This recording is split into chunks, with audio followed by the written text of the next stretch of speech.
next post was as a publicist for a prominent celebrity PR agency called Salters, Roskin, and Friedman. From 87 to 89, Sid Caesar was semi-retired, living in a modest mansion in Beverly Hills. He was still doing occasional guest starring work in TV shows and movies, but nothing compared to his legendary days with Your Show of Shows.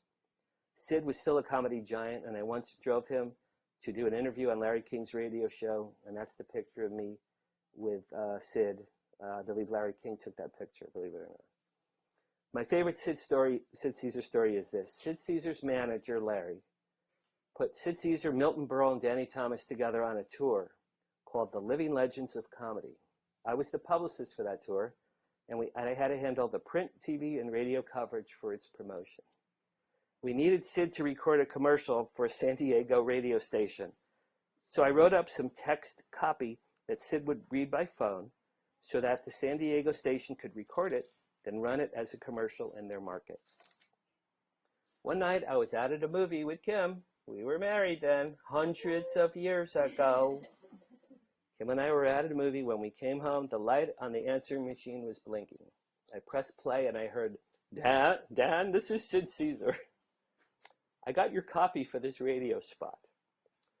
Do you honestly fucking expect me to fucking say this is Sid fucking Caesar?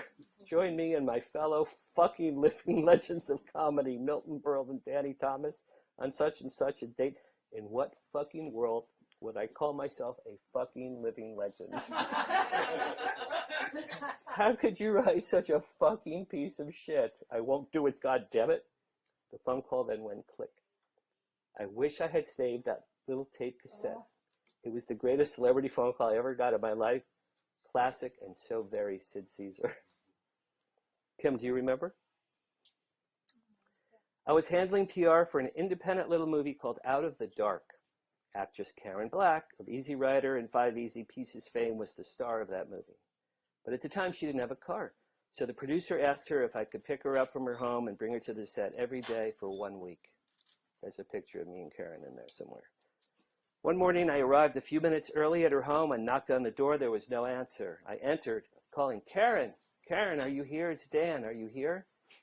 At that moment, the door to her downstairs bathroom flew open, and a very naked, dripping wet Karen Black walked out of the shower. She saw me, I saw her, and she screamed so loudly, I thought the police were going to arrive.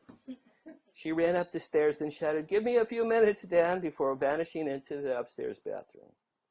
I drove her to the set that day. We never discussed the naked incident. And in the picture of us together, it was a record cold spell in Los Angeles that day. That's why we're wearing hats, gloves, and scarves. We're in Studio City, and it was like 38 degrees or so. It was freezing cold. Not funny, but true. I moved over to another big PR firm in 1989, and my first project there was handling the PR for the new Lassie TV series. I suggested to the producers, I don't know if you know this, I suggested to the producers that we rededicate Lassie's star on the Hollywood Walk of Fame. That was my idea, G. The original Lassie had received that honor back in 1960.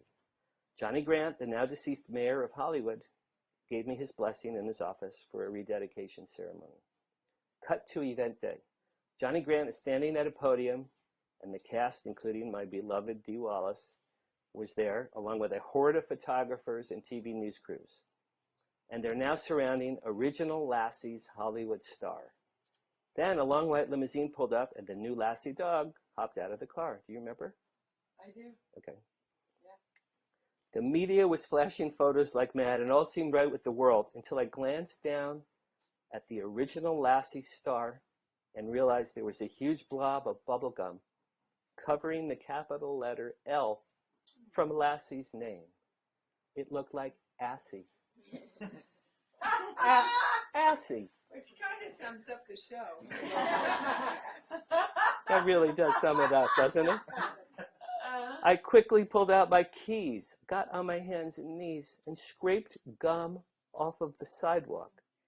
I have to admit, in retrospect, being on my hands and knees on a filthy, dirty sidewalk in a suit on a hot summer's day, scraping bubble gum off of a dog's star. A dog's not even a person.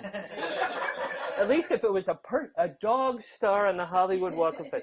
Has to be, without question, the lowest point of my entire Hollywood career.